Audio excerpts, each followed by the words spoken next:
மீன் வாங்கி புள்ள மீன் வாங்கி காரத்தோட சமைச்சு வச்சேன் மாமா சமைச்சு வச்சேன்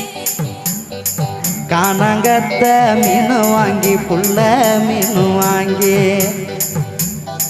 காரத்தோட சமைச்சு வச்சேன் மாமா சமைச்சு வச்சேன் கொதிக்குது அது கொதிக்குது எங்க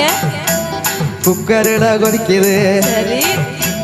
கொதிக்குது அது கொதிக்குது குக்கரில் கொதிக்குது கொதிக்குது அது கொதிக்குது குழம்புக்குள்ள கொதிக்குது